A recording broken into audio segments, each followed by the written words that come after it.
ધોળકામાં અમદાવાદ જિલ્લા યુવક કોંગ્રેસની કારોબારી મીટિંગ યોજવામાં આવી હતી। આગામી કાર્યક્રમોની રણનીતિ ઘડવામાં આવી છે।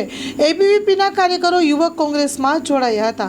Story report by Ganesh Rawat. આવો જોઈએ શું છે સમગ્ર રજૂઆત એબીવીપीની। अहमदाबाद ग्रामीण में आज कारोबारी मीटिंग था, जिसमें आज प्रदेश अध्यक्ष के साथ मेरा पहला विजिट हुआ है। युवा कांग्रेस यहाँ की काफी स्ट्रांग दिख रही है। आने वाले समय किस तरह से हम युवा कांग्रेस मजबूती से काम करने वाले, इसके बारे में डिस्कशन हुआ है। 9 अगस्त की तैयारी चल रही हमारी, जो यूथ कांग्रेस की फाउंडेशन दिवस है, इसकी 15 अगस्त को भी हमारी बहुत अच्छी प्रोग्राम होने वाली है। 20 तारीख को भी राजीव गांधी जी की जयंती है, इसके बारे में भी डिस्कशन हुआ है। आने वाले जो चुनाव हैं गुजरात में नगर पंचायत, जिला पंचायत के चुनाव के, इसके बारे में भी मजबूती से लड़ेंगे, इसके बारे में डिस्कशन हुआ है। इस बार हम नगर पंचायत, जिला पंचायत चुनाव बहुत अच्छे वोटों से जीतेंगे। युवा कांग्रेस यहाँ मजबूती से काम करने वाली है हरपाल सिंह जी की अध्यक्षता में। Thank you. અમદાવાદ જિલ્લાની આજની યુવક કોંગ્રેસની કારોબારીનું આયોજન હતું। કારોબારીની અંદર અમારા નવનિયુક્ત ઇન્ચાર્જ શશિસિંહજી છત્તીસગઢથી ખાસ પધાર્યા હતા।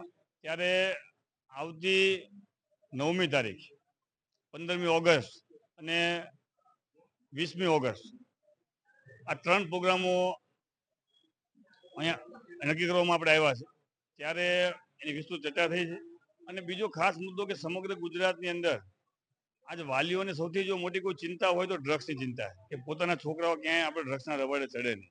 कारण के समग्र हिंदुस्तान अंदर सौथी वधु ड्रग्स जो मळतुं होय तो गुजरात अंदर मळे। छेल्ला 2 वर्षनी अंदर 6.5 करोड़ रूपियानुं ड्रग्स मात्र गुजरातमांथी मळी आव्युं छे।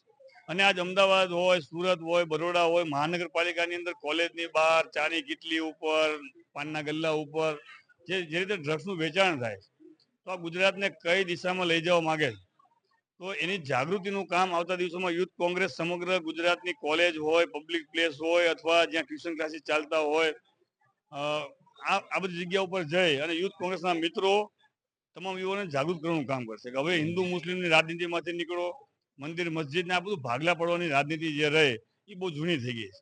અને આવતા દિવસોની અંદર સમગ્ર ગુજરાતમાં જે જિલ્લા પંચાયતના ઇલેક્શનો આવવાના છે, ખાસ કરીને અમદાવાદ જિલ્લાની અંદર સાણંદ, ધોળકા અને બાવળા નગરપાલિકાના ઇલેક્શન છે। તો આ 3 નગરપાલિકાના ઇલેક્શનની અંદર વધુમાં વધુ યુવાનો આગળ આવે અને આ 3 નગરપાલિકામાં કેવી રીતે જીતવી એની પણ ખાસ કરીને ચર્ચા થઈ।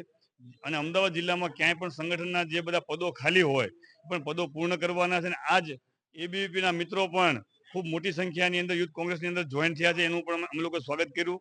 અને આવતા દિવસોની અંદર સમગ્ર ગુજરાત સહિત અમદાવાદ જિલ્લાની અંદર ખૂબ સારું સંગઠન મજબૂત થાય